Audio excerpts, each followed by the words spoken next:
이태원 참사를 수사하는 경찰청 특별수사본부가 이르면 내일 이임재 전 용산경찰서장과 박희영 용산구청장 등 참사 책임자에 대한 구속영장을 신청할 것으로 보입니다. 특수본은 오늘 피의자나 참고인 조사를 하는 대신 주요 피의자 신병 확보를 위한 막바지 법리 검토에 주력했습니다. 임성재 기자입니다.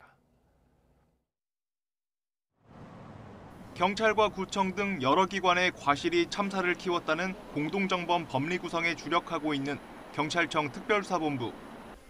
이르면 내일 법리 적용의 첫 단추가 될 경찰과 용산구청 관계자들에 대한 구속영장을 신청할 것으로 보입니다.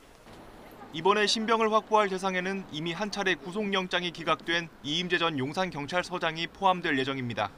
법원은 지난 5일 이 전 서장에 대한 구속 필요성을 현 단계에선 인정하기 어렵다고 판단했지만 특수본은 이 전 서장에게 허위 공문서 작성 행사 혐의를 새로 적용해 반전을 노린다는 계획입니다.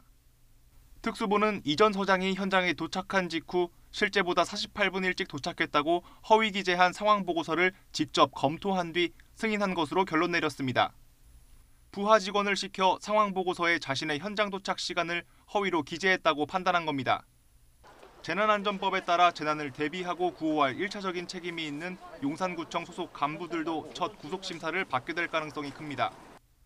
특수본은 직접적인 구속 사유에 해당하는 증거인멸, 즉 휴대전화 일괄교체 정황이 드러난 만큼 신병 확보는 불가피하다고 보고 있습니다. 박희영 구청장은 참사 일주일 뒤 자신이 쓰던 휴대전화를 보안성이 높은 것으로 알려진 다른 기종으로 바꿨고 그 이후 첫 조사에 응했습니다. 용산구청 안전건설교통국장도 화장실 변기에 실수로 빠뜨렸다며 참사 이후 휴대전화를 바꿨습니다. 최성범 용산소방서장은 이번 구속영장 신청 대상에선 빠진 것으로 전해졌습니다. 참사 당일 밤 10시 29분부터 시작된 소방의 구조활동 이후 발생한 사망자가 몇 명인지 일일이 확인하는 데 시간이 걸리기 때문입니다. 특수본은 휴일 동안 피의자나 참고인 조사보단 기존에 확보한 진술과 증거자료를 토대로 신병 확보를 위한 법리 검토에 주력했습니다. 현재 특수본이 검찰에 넘긴 인물은 정보보고서 삭제 의혹 관련자들로 한정돼 참사 본류와 관련된 수사는 좀처럼 성과를 내지 못하고 있다는 평가가 나오는 상황. 신중에 신중을 거듭한 추가 신병 확보 시도가 행정안전부와 서울시 그리고 윗선 수사로 뻗어나갈 수 있는 반전의 기회가 될 수 있을지 관심입니다.